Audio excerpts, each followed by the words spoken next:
Hi అండి. Welcome back to house wife dream channel. చాలా రోజుల తర్వాత ఈరోజైతే వీడియో పెడుతున్నాను. వీడియో పెట్టకపోయినా కూడా నా ఛానల్ని మీరు ఆదరిస్తున్నందుకు అందరికీ థ్యాంక్స్ అండి. వీడియో చూస్తున్న వారిలో సబ్స్క్రైబ్ చేయని వారు ఉంటే సబ్స్క్రైబ్ చేసుకోండి. అలాగే ఒక లైక్ ఇవ్వండి. ఈరోజు రెసిపీ వచ్చేసి స్నాక్ రెసిపీ అండి. అందరికీ తెలిసిందే, బట్ మా స్టైల్లో ఎలా చేసుకుంటాము అనేది చూసేయండి. కేజీ పేపర్ అటుకుల్ని ఇలాగా డ్రై రోస్ట్ చేసుకోవాలి. వీడియోలో చూపిస్తున్న విధంగా డ్రై రోస్ట్ చేసుకొని ఇలాగా ఒక వెడల్పాటి పాత్రలో వేసేసుకొని పక్కన పెట్టుకోవాలి. తర్వాత ఒక కడాయిలో సరిపడినంత ఆయిల్ వేసుకొని కార్న్ఫ్లేక్స్ అంటారు కదండి, మక్క చుడువ అని కూడా అంటారు, వీటిని ఇలాగా డీప్ ఫ్రై చేసుకోవాలి.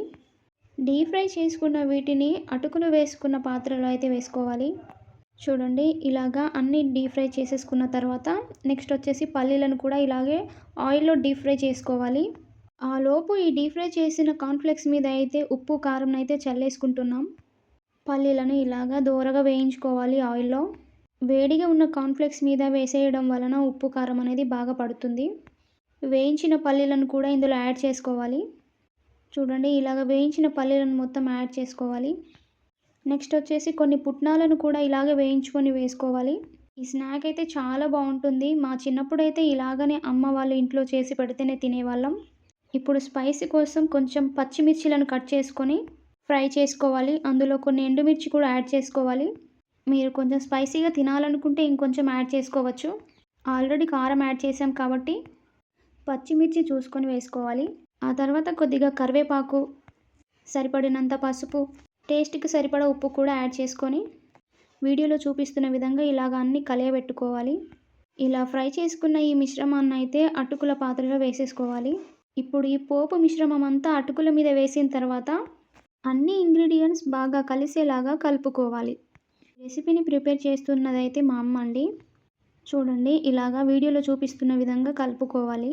మనకు వీలైనట్లుగా కూడా కలుపుకోవచ్చు, కానీ వీడియోలో చూపిస్తున్న విధంగా కలుపుకోవడం వలన అన్ని ఇంగ్రీడియంట్స్ బాగా కలిసిపోతాయి. ఆ తర్వాత కొద్దిసేపటికి స్పూన్ తోటి కూడా మనం కలుపుకోవచ్చు, లేదా చేతిని కూడా యూస్ చేయొచ్చు. కొన్ని రోజులు స్టోర్ చేసుకోవాలి అనుకున్న వాళ్ళు చేయిని వాడకూడదండి. స్పూన్ తోటి ఇలాగా కలుపుకొని మంచి బాక్స్లో స్టోర్ చేసుకోవాలి. చూడండి, ఇలాగా కలిపేసుకోవాలి. గత 1 వీక్ 10 డేస్ నుంచి వీడియోస్ చేయట్లేదు, అయినా నా ఛానల్ని చూస్తూ ఆదరిస్తున్న వాళ్ళకి థ్యాంక్స్ అండి. ఈ 1 వీక్లో 4 మెంబర్స్ సబ్స్క్రైబర్స్ అయితే పెరిగారు. సబ్స్క్రైబ్ చేసుకున్న వారికి థ్యాంక్స్.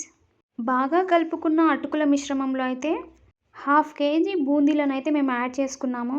బూందీ యాడ్ చేసుకోవడం వలన ఎక్స్ట్రా క్రంచీనెస్ తోటి చాలా టేస్టీగా చాలా బాగుంటుంది. చూడండి, అటుకులు అనేది ఏ విధంగా ఉన్నదో చాలా క్రిస్పీగా వచ్చాయి కదా.